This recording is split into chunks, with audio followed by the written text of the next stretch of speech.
to Advocate Today, I'm Tracy E. Gilchrist.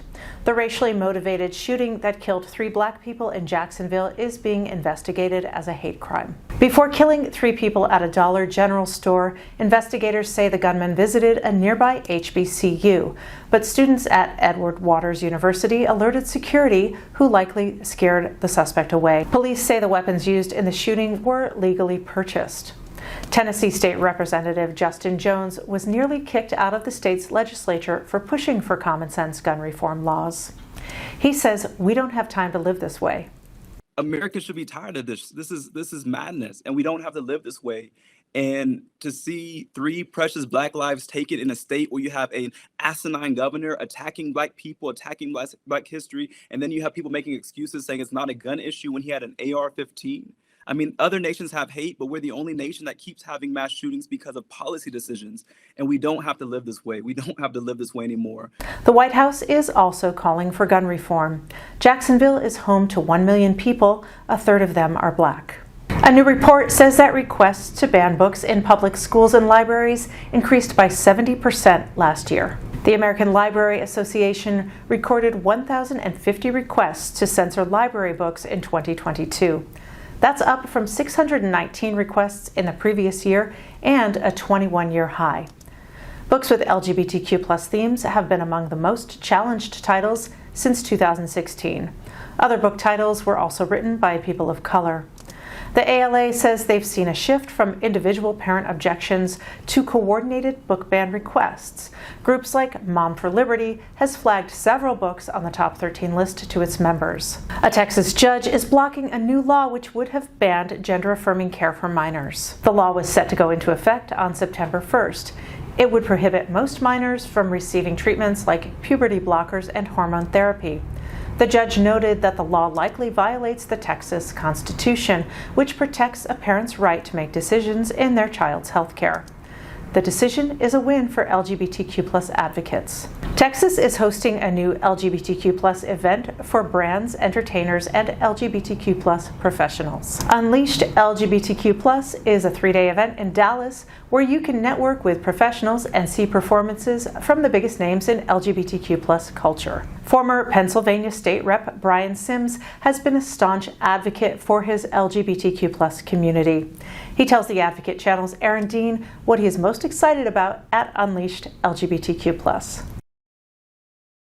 Hi, Brian. Thanks so much for joining us. Hi, Aaron. Thank you for having me. It's a real pleasure. Yes. So let's just jump right into it. As a former state rep for Pennsylvania and an LGBTQ+ activist, what motivated you to get involved with Unleashed 2023? It was a lot of things, and we'll have some time to talk about some of the other amazing participants and some of the programs. But for me, I ended a 10-year career in the House of Representatives in November, and I knew that I wanted to make sure that the work that I had been doing on women's and reproductive rights, on racial and ethnic justice issues, and the LGBTQ+ civil rights work, that I wanted to make sure that I continued in that advocacy space and that I continued to do that work as nationwide as possible. And, Unleashed was the sort of a perfect opportunity to come together with a lot of other leaders and a lot of other industries who are both LGBTQ and are sort of leading with their values. And it seemed like a really comfortable place to be. Well, Unleashed LGBTQ offers a wide range of events and activities, from brand activation to keynote speakers. Could you highlight some of the key aspects of the event that attendees can look forward to? I think of it as sort of one of those all-inclusive opportunities to sort of hear from LGBTQ+ leaders across all industries. Some of this stuff is fascinating to some people. Some of it's boring to some people. For me, the opportunity to hear from leaders in art and entertainment, to hear from people in the tech space and in the financial sector space, to be able to hear from people that are telling our stories and our narratives, it seems really critically important, not just to the work I'm doing, but to understanding the communities that we are doing this work for.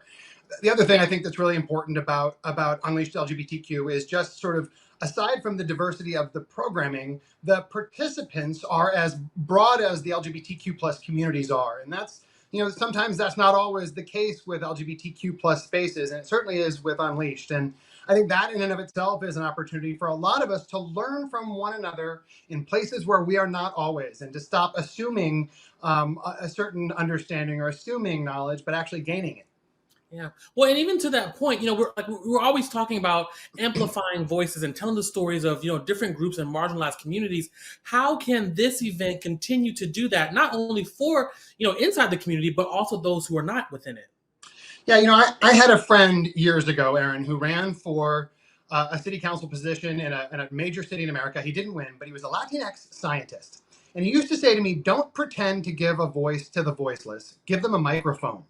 And Unleashed LGBTQ is exactly that. It is putting the microphone in the hands of our leaders, our experts, the people in our communities that have gained the experience, that have the real world empathy to inform all of us in so many better ways. And so for me, being able to hear directly from leaders like India Moore, Daniel Francesi, being able to hear from Billy Eichner, those are people that are leading as queer people in industries that still aren't supportive of LGBTQIA plus individuals. And there's a lot to learn from them. And, in your previous work and advocacy, you have emphasized the power of using voices and voting to, create positive change. How do you envision the LGBTQ community continuing to harness that power and to create a lasting impact in the years to come?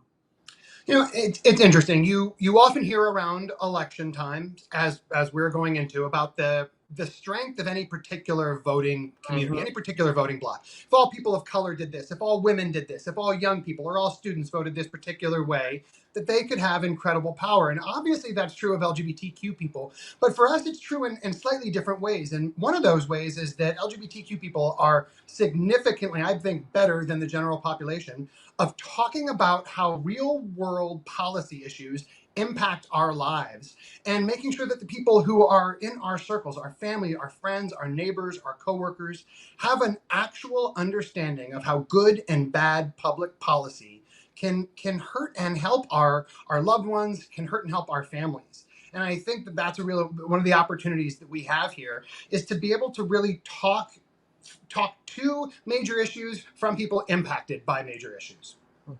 And we're going to switch, gears a little bit, get into a little politics. Okay, so you ready? I'm ready. All right. So the 2024 election cycle is coming up very fast, and it is shaping up to be the most important election in recent history with all that's been going on. Is there anything that you're looking out for that you want to share with our viewers? Well, I have said for a long time, especially to young people who are considering if they should vote or not. If you're under 25 or so in this country, you've not really seen democracy or capitalism work for you in the way that older voters feel so nostalgic about democracy and capitalism in the United States. They need better reasons to vote. And if you're LGBTQ, like we were just talking about, those reasons, unfortunately, abound. By the end of this month, there will be over 600 anti-LGBTQ plus bills introduced all around the country. And those bills are a reason for many people to take to the polls. LGBTQ people, like I said, we are not a monolith, but we do understand how to communicate really important issues to one another. And because we are such a broad community, we are in every single county in America. We are a part of every other identifiable minority group in the United States. There's real power and real strength in that community. And it's something that we need to see on hand during the 2024 election. It sounds trite to say that this is the most important election cycle of all time. I don't know, right? There's an opportunity that maybe past elections, had they gone other ways, things could have been worse. But we have a real serious snapshot of what a Trump presidency could look like, not because we've already been through one, but because he's really laid out his plan along with his supporters in Congress to create a dictatorship out of the presidency, something that my parents as veterans and every veteran in the U.S. history has fought against. And so, now is the time for us to lead with our values, lead with our empathy. And those are things that we are very good at doing. If there was ever a time for us to step up and not step back, it's now. And we've got a good track record of that. Again, Unleashed LGBTQ+ is happening this September 22nd through 24th at the world-famous Gillies in Dallas, Texas. Tickets are available at unleashedlgbtq.com. Out Magazine, The Advocate, and Equal Pride are proud sponsors of the event. Thank you for watching Advocate Today. Download the app in the Apple or Google Play Store to stream us live, and you can subscribe to our YouTube channel. For the Advocate channel, I'm Tracy E. Gilchrist.